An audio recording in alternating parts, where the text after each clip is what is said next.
കോൺഗ്രസ് എന്തുകൊണ്ടാണ്,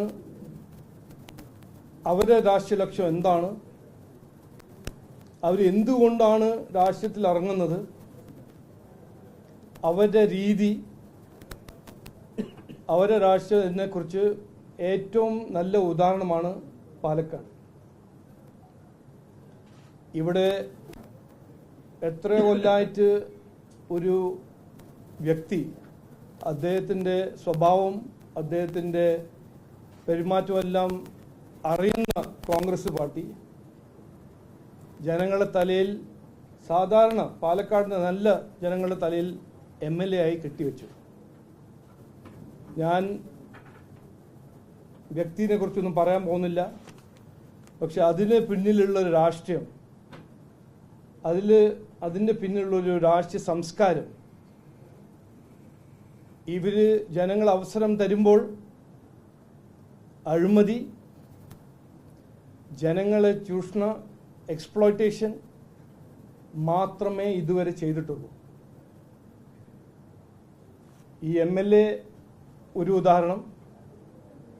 ശബരിമല കൊള്ളയിൽ ഒരു മെയിൻ സ്റ്റാറായി ഒരു ദല്ലാൽ കോൺഗ്രസിൻ്റെ സഹായത്തോടാണ് ഇതിൽ കയറിയിരിക്കുന്നത്. അതിൻ്റെ ഒരു തെളിവും അതിൻ്റെ ഒരു കൃത്യത നമുക്ക് എല്ലാവർക്കും അറിയാം.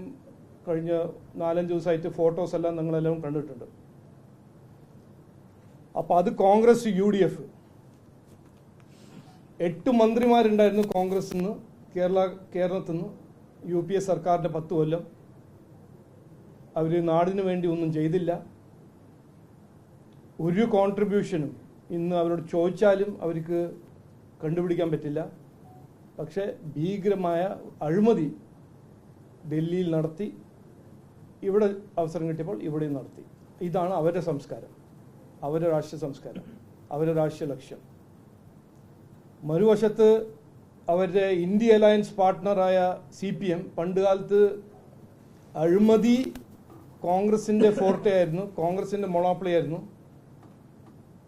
അക്രമ രാഷ്ട്രീയം ആയിരുന്നു CPMൻ്റെ ഒരു ഡൊമെയിൻ.